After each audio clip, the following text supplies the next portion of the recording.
NDC Oslo, hello. I'm just sitting here in my house watching breakdancing videos, which is something I get up to most days. I tried so very hard to be in the same room with you right now. I tried so very hard. As you might know, us Americans, we have these crummy little paper CDC certificates saying that we're vaccinated, and I need to exchange that for an EU vaccinated pass. And that was a logistical nightmare. And the only thing preventing me from spending another couple of days in your lovely city. But here we are. We're in the same room together, and I want to talk to you about progressive web apps. So let's do that. Hi. My name's Lemon, and I make websites. I've been considering myself a website maker for over 20 years now. It's something that I still love. I think that websites are, number one, a pretty good way to make money. But number two, just fun. I think the internet is a really fun place that allows for a whole lot of freedom of expression and a whole lot of different ideas. And I've always found being involved in building those kind of things a really exciting thing to do. So I've been making websites for several decades, and I consider myself a website maker and not an application maker. I think about websites and not apps, which is a confusing thing to say sometimes because you can refer to a lot of things as applications. There's such a thing as a web application. In fact, you came into a talk called Progressive Web Applications, presumably on purpose. And so you might think that websites and apps might be the same thing, but I think about websites in the terms of the technology that actually keeps them alive. And those are three technologies: HTML, JavaScript, and of course my favorite, CSS. These are the three immutable languages of the internet. These are the three languages that drive the entire internet forward, and the three things that always will be present in every website you create, no matter what you're doing. If it's PHP, if it's .NET, if it's Ruby on Rails, if it's React, if it's Angular, no matter what you're actually doing, you're always going to be coming down to these three immutable facts. HTML, CSS, and JavaScript are always going to be there. They're always going to be part of a website. And I think that that's very interesting. So, like I said, I've been doing this for quite a while. I make stupid websites. I sometimes make business websites, depending on whether or not somebody's paying me. And speaking of somebody paying me, when I'm making a website for somebody, that conversation usually starts in about the same way. What they'll say to me sometimes is they'll say, "Hey, I want you to build me a website." And I go, yeah, that sounds good. So I say that's what we're going to do, and then we start doing it, work on the website, and that's all fine. But sometimes that's not how it goes, because they are the client. They are the ones that get to dictate the terms. They are the ones paying the money. And so sometimes they might not say that exact thing to me. They might say something a little bit different. They might say, "Hey, I want you to build me a mobile app." And in that case, they're talking a little bit out of my, particular comfort zone, a little bit out of what I like to do. So, I've never considered myself a Kotlin or a Swift developer, so it's not really the best place for me. And so what I'll say in those cases is, well, okay, so what are you trying to do? Because a mobile app might not be the best solution. Let's figure out sort of your business objectives and if we can make a website that's going to serve your needs. And sometimes that conversation goes okay, and sometimes that conversation doesn't. But another thing that they might say to me is, "Hey, I want you to build me a website, and I'll pay you a lot of money to do it." And then in that case, I'll go, yeah, let's build a mobile app. Yep, absolutely. Whatever you want, mobile app, yep, great, awesome. I'm a mobile app developer now with the hourly rate that you're paying me. And that thing usually works one of two ways. What I'll do is I'll get myself into Cordova. Or at one point, I used to get myself into something called Adobe PhoneGap. But I don't touch Adobe PhoneGap anymore because their website actually looks like this. That is, hey, did you used to use Adobe PhoneGap in order to make a mobile app? Because we gave up on it. We don't care anymore. And if you build something in our platform, well, it's too bad. You should probably start over.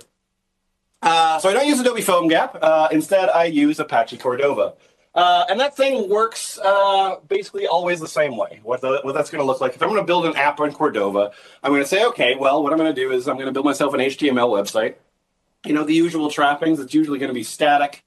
It can have a bunch of pages. It doesn't matter. But I'm going to build an HTML website, CSS, JavaScript, whatever you like. And then I'm going to wrap that in a vendor-specific web view. That's what Cordova does. There's other things that do this exact kind of thing. But it's going to wrap that in a vendor-specific web view. So like whatever you're on iOS, you're on Android or whatever, it's going to create this kind of like shell that makes it run natively. But it's really just running a web view.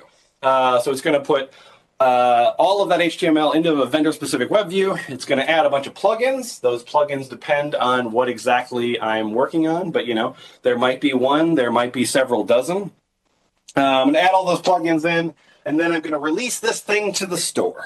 And therein actually lies the problem. Okay, actually not one problem, but like a bunch of problems. There's a bunch of problems in that particular case. So we've got the idea of app signing. If I'm going to release my my website to the actual app store, first I'm going to need to get that thing signed. If I'm putting it on Android, I'm going to need to download like JDK or Android Studio or whatever. I'm going to need to like create a certificate, send that over to Google, like verify that it's mine, la la la. That's a whole thing. If I actually want to push this thing out to iOS, one of their regulations, other than having Xcode, is that it actually has to touch a Mac. That's in the paperwork, that if you're making an app that needs to go onto an iOS, whether or not it was developed on a Mac, it has to touch a Mac through the process. That's just an important restriction that at some point in the pipeline, a Mac has to exist. Their client, their rules. As I said before, there's going to be plugins, but there's going to be plugin versioning. So if I've got something that, for example, is working on geolocation or vibration or whatever, then I might want a plugin for that kind of thing, which means that there's probably going to be other plugins that make that plugin work, at which point I've got, at some points, a dependency hell, because maybe I've got like this plugin I want to use, but then it needs an older version of this plugin. It's a whole morass I need to figure out. These things are going to be incompatible with each other. These things are incompatible with each other, these Cordova plugins. There's going to be style and content rules because the app makers want their apps to kind of look the same. As these things have rolled out, as Yoni Eve has had different opinions about what icons are supposed to look like, it's okay, you need to have thin icons. You need to have thin-lined icons, and those are important to me. And so if you create your app in the way that you think is appropriate, and it's against the style guide of your platform, they'll get rid of it. Those things will change again over time.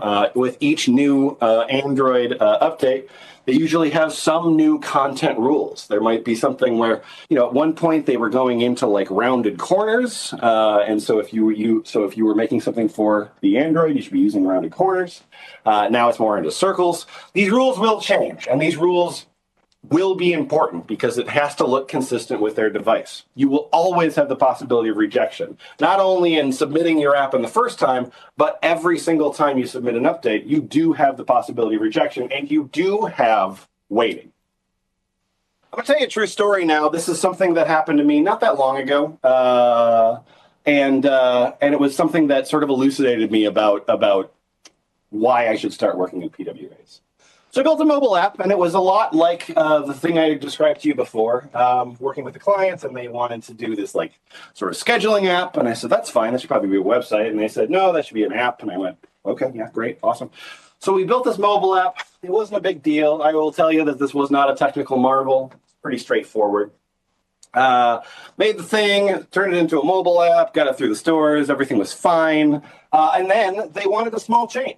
And they mean a small change. It was like there was like a map link, and I think they wanted to like add directions so like you could see where it was, but you could also see where to go from where you are. That's pretty easy. I mean, at this point we can just sort of like add a Google Maps short link, like that's no big deal. So I make the change, not a big deal. Then I have to rebuild the apps and put this thing back through the store. And then I wait around for a while to get this approved and get this update rolled out. And eventually I got an email from Google Play Support. Google Play Support said to me, "We've rejected your latest build from the Google Play Store because it violates our policy on embedded YouTube videos." "No more help? No problem. We got you. Please see this webpage." There's a whole lot of text which like sort of describes what I'm talking about, but like not really. It's just sort of a web page that just has a bunch of text on it. Maybe something helps you. And I would be coming to you if I had my druthers. If the certificate would have come in time, I would be coming to you from Minneapolis. It's a wonderful city. You should come visit sometime if you do. First beer is on me. But Minneapolis is a polite place. It's a place where people are polite, and I think that that's important. I think that's an important thing to do when you're talking to somebody. So I always try to start out polite. And then I can turn if we need to. And so I say, well, okay, let's be polite here. And I thank you so much for your note. Really appreciate it. I really, really appreciate your note, Google Play support. I'm confused on the cause, though, as my ad does not actually have any embedded YouTube videos. Can you please explain? Fair enough. And they did respond. They did respond to me. And they said, yeah, the embedded YouTube videos in your app violate our policy on embedded YouTube videos. Cool. Being polite. Here we go. So, like, my app doesn't actually have YouTube videos of any sort. So, like, please advise? And Google Play Support said back to me, we do not offer support. I'm going to stop that for just a second, rewind on that thing, because Google Play Support said to me, we do not offer support. He looked into his email client and went, yeah, that matches. Yeah, we don't offer support. This is a specific problem, but actually points to a greater concern, which is that not only do they not offer support, but they can't.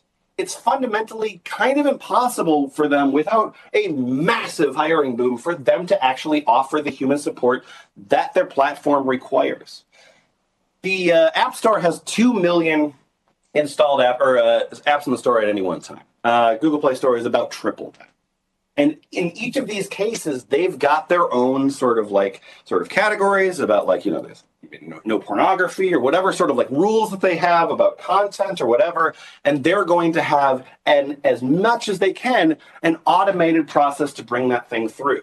And yeah, if you're Uber, if you're Airbnb, then yeah, probably they've got sort of some different things and you can call a guy, and maybe like make that thing work. But like if you're just a regular person, you can't get through that thing. You've got those rules and you've just got an automated system that you're going to need to smash up against. And in fact, that's exactly what I did in this particular case.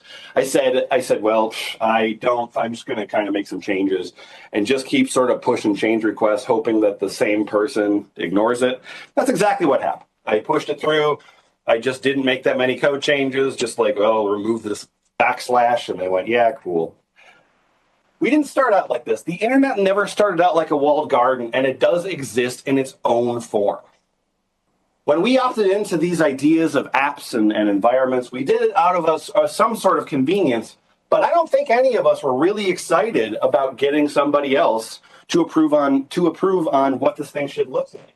One of the things that's so amazing about the World Wide Web, one of the things that I'm so infatuated in love with, is the idea that I, as a developer, can just write arbitrary code however I feel like on my computer, put it up on the internet, doesn't have to go through anybody, and then you can look at it and you get to run that code on your computer.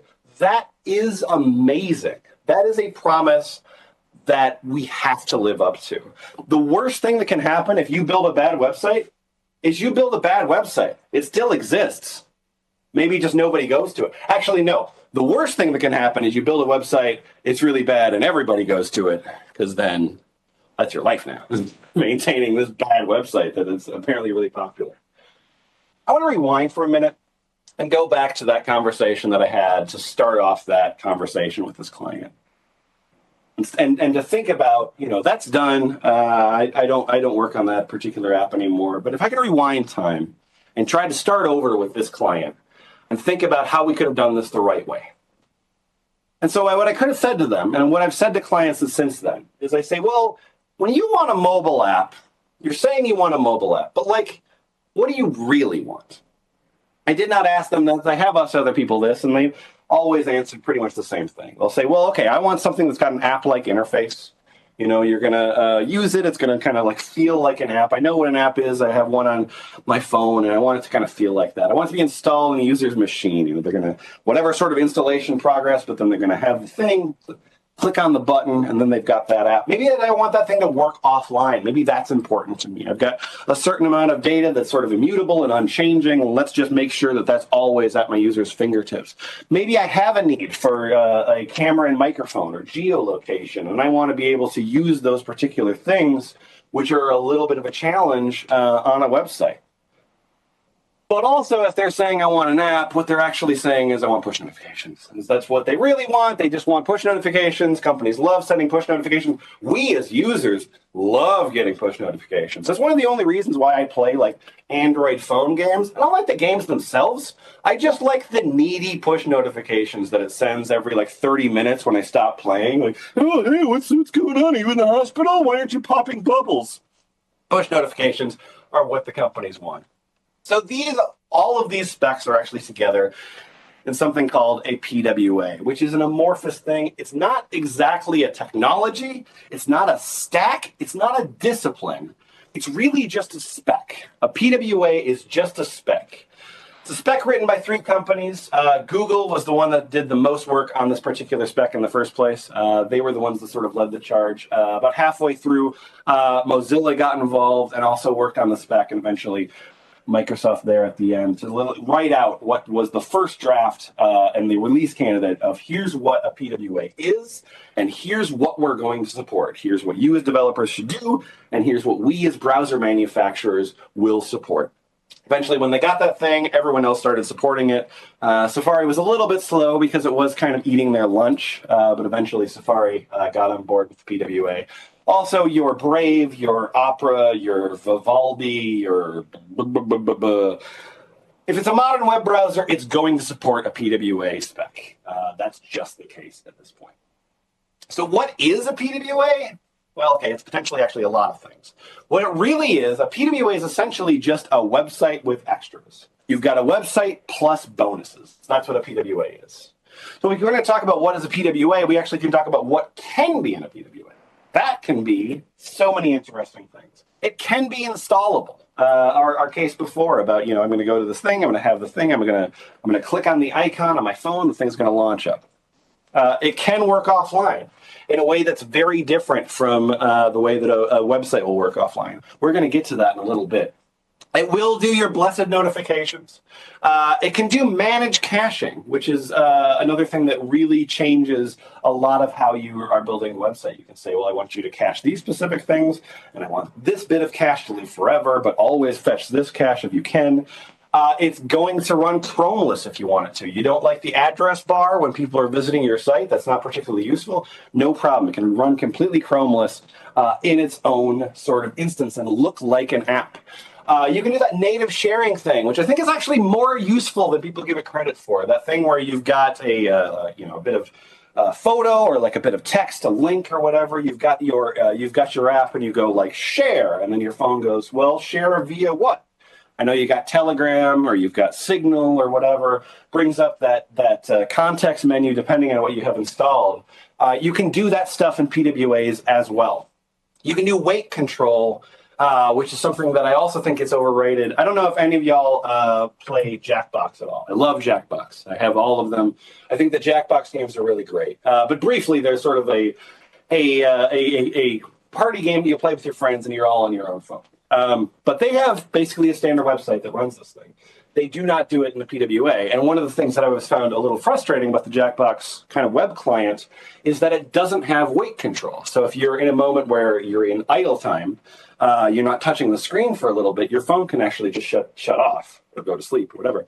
And then you have to kind of boot that thing back up. You can fix this in a PWA. You can say, well, if somebody's on this particular page, I have different wake rules for you to absorb for me. You can do multi-touch. Obviously, you squeezy, whatever, but you can actually control what any sort of multi-touch gesture can do. Any like specifically, wizard-like thing you want people to be able to do with their hands, we can support that in a PWA.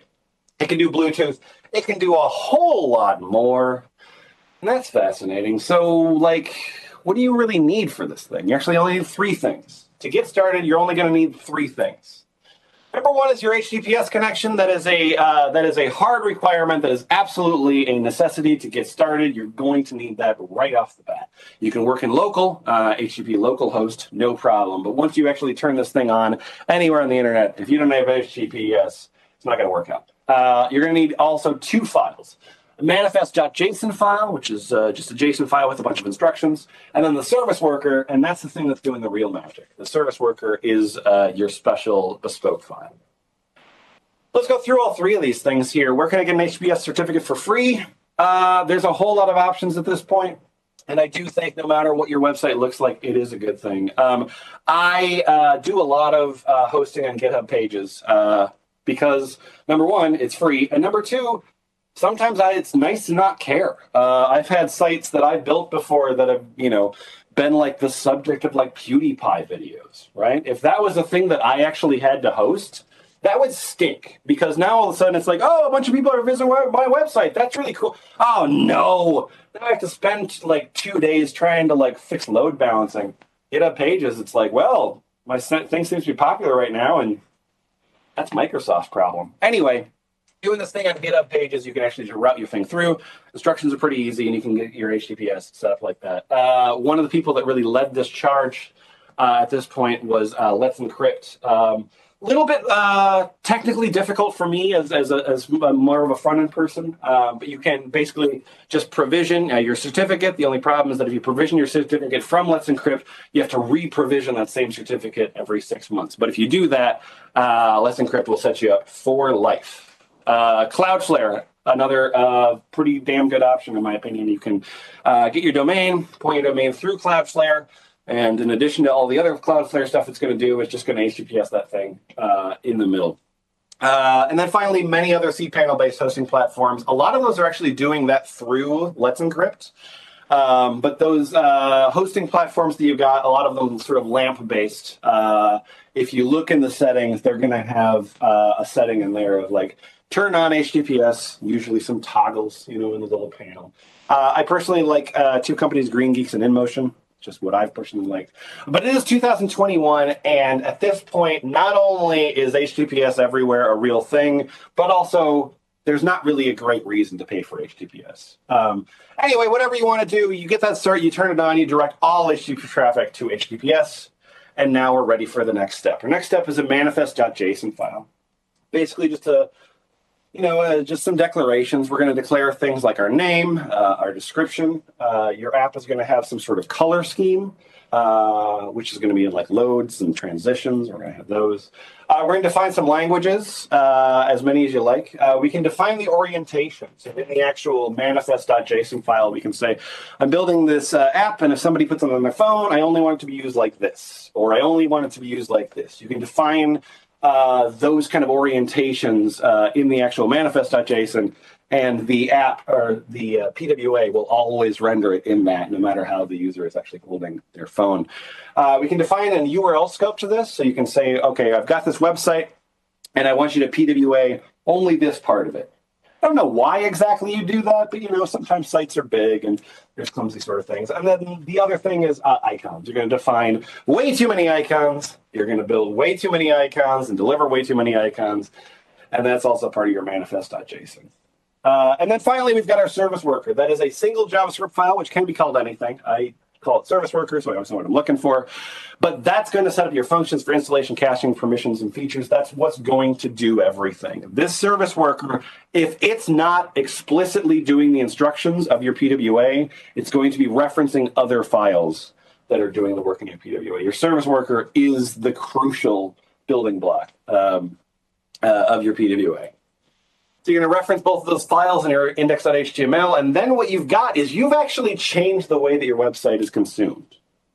So when we started here, you had a regular website that was being delivered in the regular way. Because people were basically going, okay, your user was going to type in www.whatever, and then the browser was going to go, okay, well, you're looking for this website, and I'm going to look in the user's cache, and I'm just going to see what we've got here as far as saved files. Maybe there's like these saved files, but like this one's expired, and this one I have, but I threw away or whatever. the browser is going to look through its own cache to see how it can resolve this connection, and then it's going to get any missing files from your website. That's how all websites work, and that's how the spec works. But we've actually changed that now. We've said that when your user goes to the site, the first thing that they're going to do is they're going to actually touch your service worker. And the service worker is now going to describe how this site should be maintained. So it's going to say, okay, well, actually, I want you to pull this thing out of local storage, and I made you download this file before, and so I want you to use that, but actually go to this website or whatever. Don't ever cache this file. And so we've actually changed how our website is consumed. This is an important distinction here, because when you're rolling this thing out, you need to remember that this service worker, in all cases, even pre-fetch, this service worker is going to be the thing that's doing so much of this discrepancy. And if you're having a problem, the service worker is where that is. Service worker is going to get its own lifestyle. You can version it, you can elapse it, you can have it check for another service worker. And now that we've got that, let's see some real world examples. So these are some things that I just sort of built in the wild. One thing is that, I consider myself sort of a very serious person that makes very serious websites that have serious problems. So I made party, which is very simply a button to help you party. So I'm just going to kind of hope the microphone sort of picks this thing up here. But we've got just a website here, and I've got a button, and that button is going to. Let me just kick that volume all the way up and party.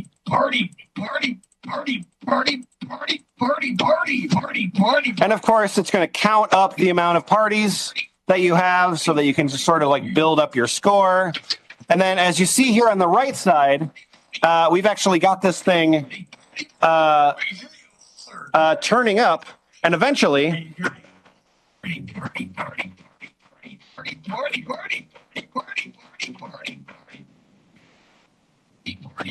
what's that you say?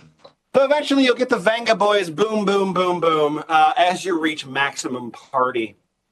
So this is, of course, a very useful site, a very important site. And because I could not be here in Oslo with you, which breaks my heart, and I do know that you've got the NDC party coming up. If any of you do want to play party at the party, that would personally make me very happy. But anyway, there's the website. That's really all it does. You've seen all of the features. So I got a email once, or at one point, from a friend of mine, and she and her friends were out camping, and they were in a place in rural Wisconsin. Didn't have great internet connection, and then drinking. They were having fun, and they were having a little bit of a party, and so they wanted to use party. But like I said, their internet connection was weak over there. So when they got back from their trip, she said to me, "Hey, Lemon, I want to be able to party efficiently when I don't have internet. Here I am out in the sticks, got no connection at all, and I can't party." And I said, "Oh my God, that is totally a problem that we need to fix right now. Let us solve your problem with your partying." So what we did here, what I started with here was I built a service worker, first of all. Some service worker does not a lot, but just something that's important. So what I'm going to define first off is I'm going to say, okay, if somebody installs this, I'm going to define all of my necessary files. I've got my index.html. There's no other page. I've got some CSS, some JavaScript, and of course those two MP3s that sort of make the app work.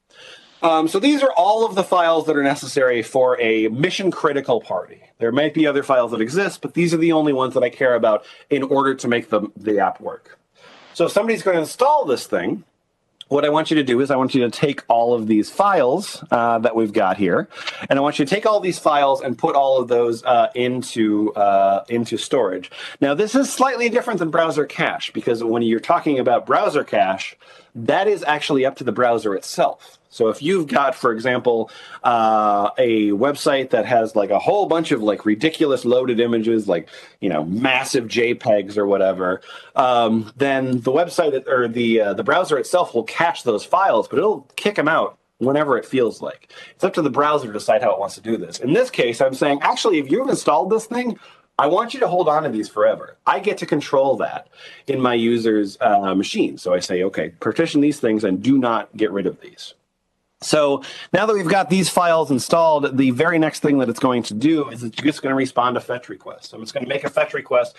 And when it starts, it's going to say, okay, well, if you make a fetch request and you actually get back nothing, meaning that, you don't have internet, or something terrible has happened and my website has gone down, or I forgot to renew the domain, just go ahead and respond to that with offline. You respond to that thing with the offline, and then you can do whatever you like.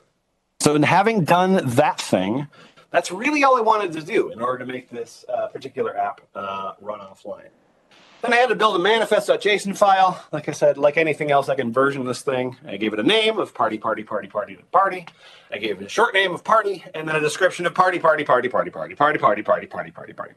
I gave it a language of ENUS, which is something that I only thought about recently, which is that it is only in English. So if anyone wants to hit me up later, Ahoy Lemon, AHOY LEMON on Twitter. You want to help me with a Norwegian translation of this app? I am down. Just let me know. Anyway, we can define as our languages. We've got a scope. Scope is just everything, and our start URL is the root URL. I'm going to define some colors, which we're going to get to in just a sec, and then I'm going to define just like a bunch of icons, just like a bunch, whatever. Here's a whole lot of icons. So now that we've built these particular things, we've actually changed this website. Oh, wait, I'm going to register those things in the index.html. So this is just a watcher that's going to say, okay, does this particular web browser have a service worker, which they all kind of do. And then if it does, I want you to register the service worker and then allow this thing to be installed. This is not the installation process. This is just registering the service worker so that it can be installed. Having done that, and I don't know if any of you have pulled this up on your phone, but you're going to see this thing. And that banner at the bottom of the screen, crucially, is not something that I did. That banner that says add party to home screen is actually the browser doing it. So it would have said, okay, so you just went to this website and looks okay. I can see that the service worker is working. So do you want to just install this thing? Because you totally can. Different browsers are going to handle that in slightly different ways. Desktop will also do it in lots and lots of conditions. But we can actually, we get that banner by the browser itself. And if I do that and I add party to the home screen, then it looks like this. And this is it running alongside every other, normal app that I've got. There's my podcast thing. I've got my Lyft. I've got my Uber. I've got planes that I should be on in order to visit you. I've got the COVID cert, which, by the way, they eventually gave me. The EU COVID cert that was preventing me from being in the same room with you. Sweden gave it to me. They just gave it to me 3 days after my flight. So of limited use, but at least it's there. But as we can see, alongside all of the sort of traditional apps, I've got that party button just sitting right there. And in fact, if I search, this is the little Android thing. If you're not familiar, but you swipe up and then you can see all of your apps. And party right there, searchable. It really does function at this point completely like a website. I'm going to click on that button, or like an app, rather. I'm going to click on that button. I'm going to get a little preload screen. That thing happens so fast that, it's hard to screenshot, but you get a little preload screen that you can define, and then we've got the app. That thing is, as you see, running completely Chromeless. It's just a full-screen app, kind of like any other. And this is actually also running in its own thread. In this case, this is actually running in an instance of Brave, and Party, which is something that I installed as a PWA on Brave, runs separately from Brave. They're in different threads. It's got its own memory management, and it never actually exists in the tabs. So I'm never lost in the tabs. I'm existing alongside all of the other traditional apps that you have. True in the computer as well, running in its own thread. So you're going to need to do some testing of this particular idea. And one of the ways you can do that is Web Dev Measure. This is a sort of thing that Google has been working on for quite some time. And it looks like this. And this is a pretty good way to kind of, I use this a lot to sort of point out what speed problems that some sort of client might be having. So I can give this anything that I like, and it's going to sort of measure that page quality and measure a whole bunch of other things. And that's great, and it's going to give me charts, and I'm not even going to let it finish because I actually don't need to go to this website at all, because in this particular case, I am doing this presentation from Chrome, and because I'm in Chrome right now, that actually means that I have Lighthouse.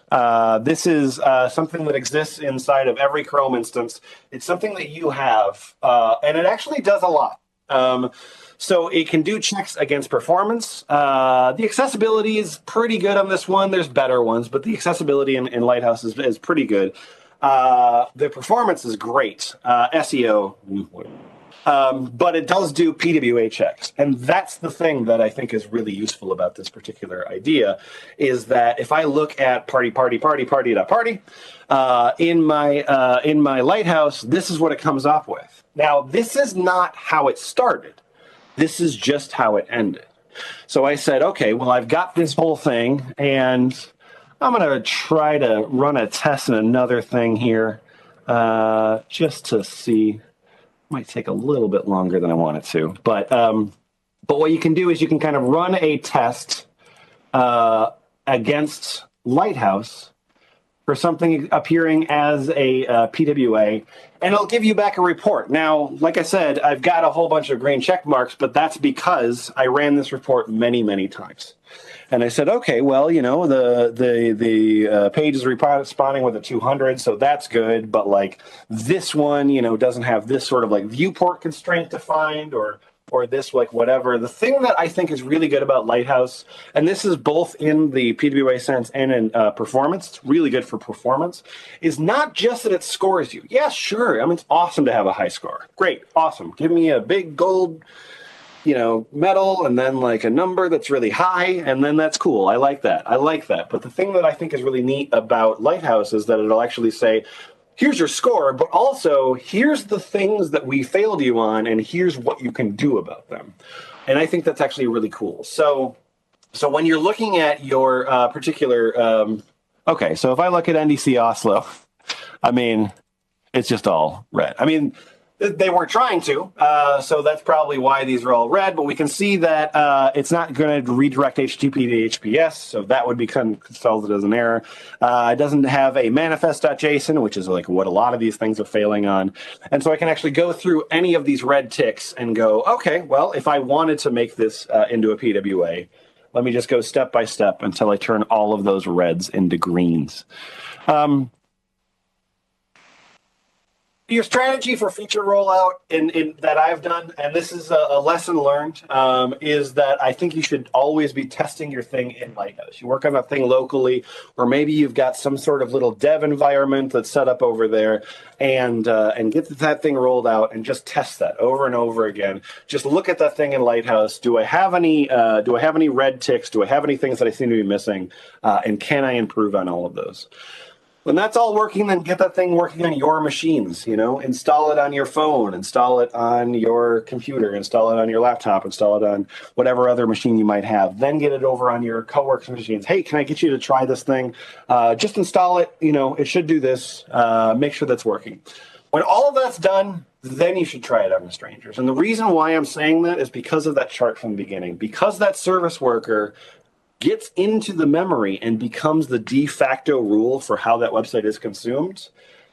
Those changes can be a little bit harder to roll back once you start. We're going to get there, but we're going to have to make sure that once we roll out a service worker for the first time, that it's going to work on people's machines.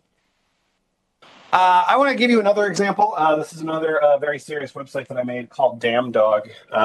This is born out of my particular love for WikiHow. I don't know if you've ever seen WikiHow, but it is a website that helps you do anything as long as you want to do it poorly. And it has drawings that are completely incomprehensible. So I turned it into a video game. And what's going to happen here is I'm going to go to Damn Dog, and it's going to give me a picture. I don't really like that. Well, let's start off with a new picture. What do we got here? I want another picture. Okay. So I can look at any picture that this thing loads up. There we go. There's a proper WikiHow picture at that point. So I've got, this is a picture that was used in a WikiHow article, and then I get to guess what is the title of this WikiHow article. And so these are actual titles of actual WikiHow articles. We've got how to channel, how to be a spy, how to enjoy pornography in the comfort of your home, or how to act like the doctor of Doctor Who. I feel like this person seems to be kind of a spy here, sort of hiding behind this corn dog. I think we're going to try that one. Hey, all right. Okay, all right, let's look at her posture. That's a good pose that she's, okay. So what we've got how to fake pregnancy.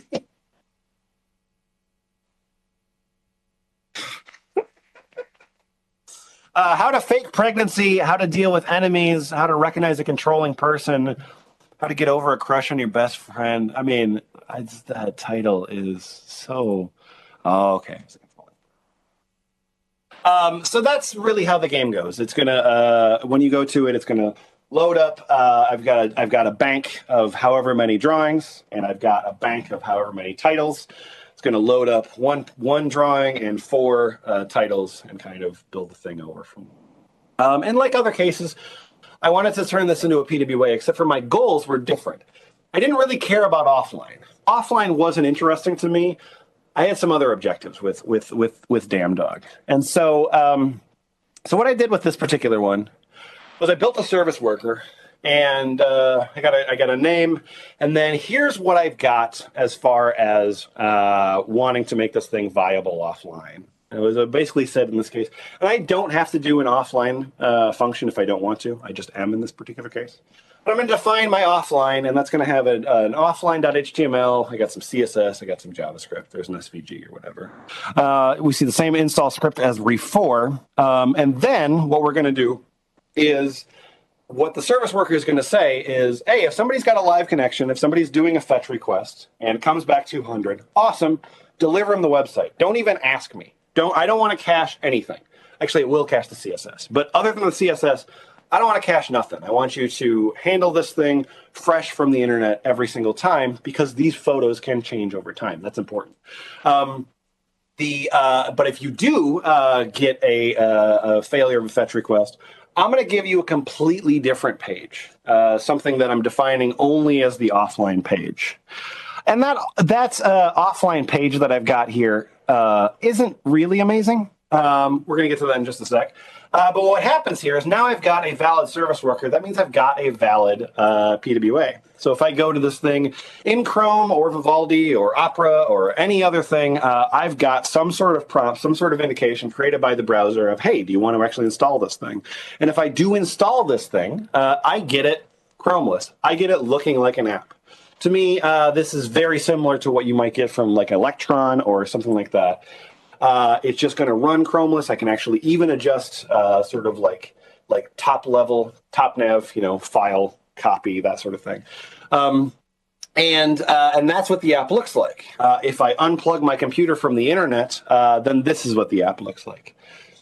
Now, that's not amazing, right? But we do have sort of an offline thing. We've created the difference between online and offline so that if it needs the fetch to work, if it needs to be able to get a new image to work, it just knows that it can't and doesn't give you a broken page. It just tells you that you're offline. But one of the things that happened with this particular case is that I found out after building this thing that the Microsoft Store had a hole that I could fill.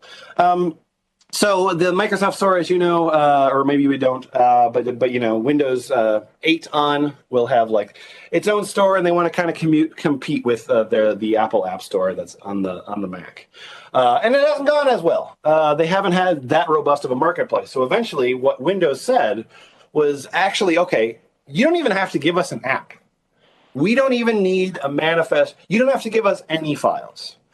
What the Windows Store has said is if you want to make an app in the Windows Store, all you need to do is point to us a valid website with a working service worker, and we'll figure it out. So that's awesome. Okay, yeah, let's totally do that. So I did that exact thing. And of course I had to give it, some images. I gave it a little poster image and some screenshots or whatever, but that's really about all I did to the Windows Store in order to deliver this thing to the Windows Store. And now it exists. So that thing, if I click on that install button, I will download this to the user like any sort of app, but in fact, they're actually just downloading the exact same PWA experience they would have if they went to the website and did it like that. The other thing that I find really fascinating about this is that when I look at the Microsoft Store listing for Damdog, it says that, I can get this on a mobile device. I can play this on a little Windows tablet. That makes sense. A PC. Yes, of course, I would assume that. It's available on the Microsoft HoloLens, which is that AR thing that projects like a website on top of reality. It's there like sort of Google Glass. And I have never seen Damdog played on a Microsoft HoloLens, but Jesus, do I want to, because I don't think it works. But we can actually get a little bit fancier than this. So we've only got, all we've done is we've just sort of defined, here's online, here's offline. That's okay. But one of the things about this this particular site, this Damdog, is that I've never stopped being obsessed with WikiHow. And so I keep adding rounds. I just, over time, I'll end up on WikiHow again, and I'll see, well, okay, look at this picture. This is insane. I need to put this on the website. And so I'll just sort of add to these rounds, and I just keep adding to those things over time. This has existed for years now, and I just kind of keep adding to it. And maybe I want somebody to know about this, so I can actually use the notification API. I can put this thing into the service worker, and I can get this thing plugged in pretty fast. So we've got our service worker before. We looked at that there with the install and the offline and blah, blah, blah, blah. Now, after that thing, I want to actually put in a request for permission to use the notification API. And then that's going to say, hey, this person wants to send you notifications. I can grant that permission. And then I can actually give notifications kind of arbitrarily in JavaScript. I can give it an icon. I can give it a title. I can give it a body text. I can give it tags, which is that thing where, I don't know if you've seen that, but like a notification can actually have a group. So like, for example, like you can opt out of like promotion notifications, but maybe get updates or whatever. So I can tag any specific notification. I can also control the vibration, which I find strange, but neat, I guess. So you can get a vibration that like would come through the wire and it'll go like, nah, nah, nah, or whatever you might want. You can control that kind of vibration. And in fact, just doing that little bit of thing, that's a screenshot from my local code. That is localhost right now saying that Damdog has been updated, 7 new routes, and I can push that thing out. Now, this happened because my user accepted permissions. The user said, yeah, no problem. I would like to be updated. I asked for permission. I got permission.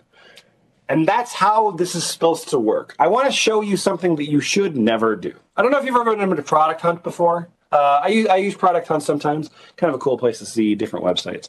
But here's what things that happen when you go to Product Hunt. I'm going to type in producthunt.com into my browser, and I'm ready to go. And then it's going to load. Hey, I want to give you notifications. You haven't done anything yet, website. Like we haven't started having a conversation. I just loaded you, and you said, I want to send you a notification before you demonstrated what those notifications would be used for. This request for permission from the notification API is like any other piece of JavaScript. It can be run arbitrarily. It can be dependent on whatever sort of factors. If you want to send notifications to somebody and you want it to matter and you want them to actually opt into that, make it a point where they would have a reason to opt in. There's a reason why I want to send you notifications. I don't just want you to click on something to close it. So now that we've done that, we've gotten our permission, we can send those push notifications. So how do I actually handle these push notifications and send those to users not currently on the website? If you want to do that, that's the same way as you do any other sort of push notification service. There's a whole bunch of services out there. Firebase is kind of the biggest beast in the market at this point.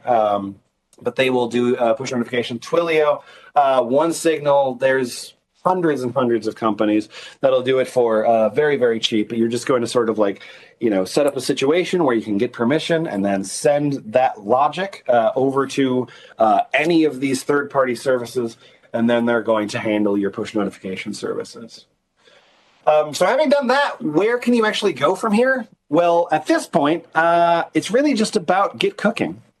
There's a bunch of websites that are going to have resources. There's a bunch of trials. There's a bunch of errors, and there's a bunch of successes there.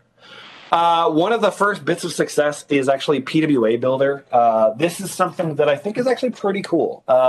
This is Microsoft's trying to do the most simplification of a PWA as possible.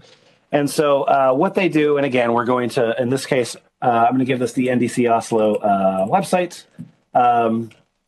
And what it's going to do is it's going to, okay, I'm going to check and see if there's a manifest. I'm going to check and see if it's whatever. I'm going to do the same thing the Lighthouse is doing. But then any of that stuff that's missing is actually going to try to generate it. And it's going to try to generate it as intelligently as it can. So what it's going to do is kind of create some sort of boilerplate recipes and say, well, okay, if you want to do PWA that loads in this particular way or this particular way, it'll handle those particular things. Now you're going to have essentially a boilerplate that's going to come out at the end of this, and you're going to use that boilerplate and probably build on it. And so what I've got here is, as we see, we've got some scores. But as we see, one of the things that we've got a 0 here is that we don't actually have a manifest. So, okay, why don't you go ahead and just make a manifest for me? So, okay, what do you want your fields to be? And then, like, what's the actual preview of this like? And start and URL and, you know, icons and whatever sort of things. So I can just define in this kind of form what I want my, my manifest to look like, and it's going to generate something for me. I might want to touch that afterwards, but it's going to generate that initial file. The same thing with the service worker. Now, obviously, that's a little bit more complicated, but where was the service worker? There it is. So the same thing with the service worker is I can actually define, well, I want you to start by building me a service worker that does, for example, an offline copy of Pages, or maybe it's got like a cache first network. So it's always going to try to pull from the cache, or maybe I've got something that I want to have background sync. So I want you to build me a service worker that will, you know, do like a async request every, I don't know, week or something like that to kind of like sync these things up. There's a whole bunch of different recipes that I can create here and start from. Here's what I want to do, and it's going to give you some sort of boilerplate code. Again, this is probably code that you will change, but it's a great place to come from because all of this code does genuinely work. So PWA Builder is, in my opinion, a really excellent place to start. Next up is you've got WebDev. WebDev isn't just PWA. WebDev is sort of a lot of Google's output as far as like web stuff, but they're sort of broken into sections of blogs, you know, what's new and what's hot and what's cool. And they've also got sort of tutorials. And so the thing that I think is interesting about WebDev's whole section, so this is web.dev/progressive web apps. And if I go to this, I've got not only sort of some blog posts, but I've actually got some recipes. And in the case of all of these recipes, it'll say like, here's your output, and here's how we did it. It'll have gists. It'll have kind of like all of the sort of like step-by-step kind of cookbook stuff in order to get these specific features. One other thing that I thought was really neat was just something made by one guy. And it's called What PWA Can Do Today. And this particular site is, of course, in and of itself a PWA. And so I can install this PWA here onto my machine right in front of you. And now I've got this thing running as a PWA, obviously chromeless, but now this thing is actually going to try to be doing any of these features that I've got. So, for example, if I want to be using the file system, I can go ahead and do that, and then I can like open a directory. That's going to open my directory, and then I can. What am I looking at here? Oh, I guess I'm looking at satisfactory save games. But anyway, I can kind of like split this whole thing out. And kind of play with all of these. This is going to be a little bit more interesting on the phone, where I can use stuff like Bluetooth and vibration and NFC or whatever. But I can just kind of play with all of these kind of options. And of course, there is a GitHub repo for this whole thing. So I can kind of like look at all of the things that this can do. It'll give me as many sort of fast demos about these different features as it can, and then if I want, I can just go into the GitHub repo and try to sort of copy what they do, or what he did rather. Finally, and demos. This is a game called Service Workies, and this is a real ass game. This is something made by Dave Geddes, and this actually used to cost $180. Now it's free because I think he did like a contract with like Google or something. I don't, there's some benefactor right now that's like making this thing free. I don't know if that's going to stay. Oh, it is with Google developers did a contract. And one of the things that I think is really amazing is that this thing, rather than giving you recipes, rather than giving you code, this is an actual video game about understanding.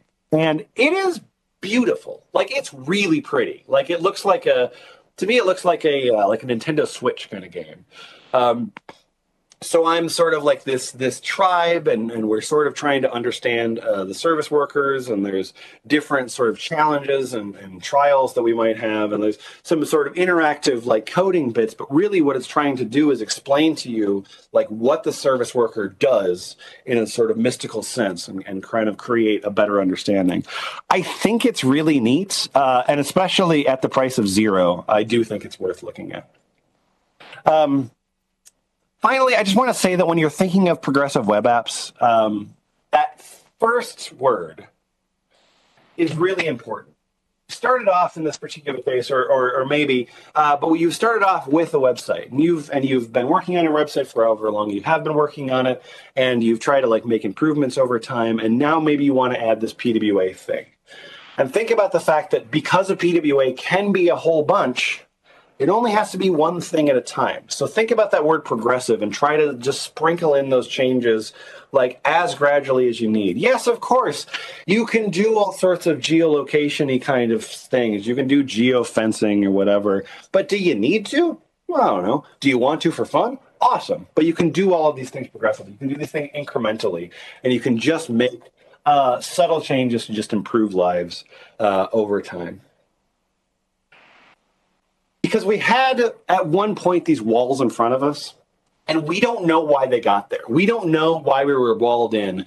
We only knew that these walls were hampering us and keeping us from where we wanted to be. And so we worked against these things. We realized that with faith and with intelligence, and hopefully with the help of our friends and a very, very, very attentive mom with a camera, that we can actually get over and we can achieve what we want to do because we don't need to be walled in. We can get over this and get over to an incredibly better place. We can escape the walled garden if we want to. We're web developers. It means that we can make things better. It's your responsibility and your pleasure.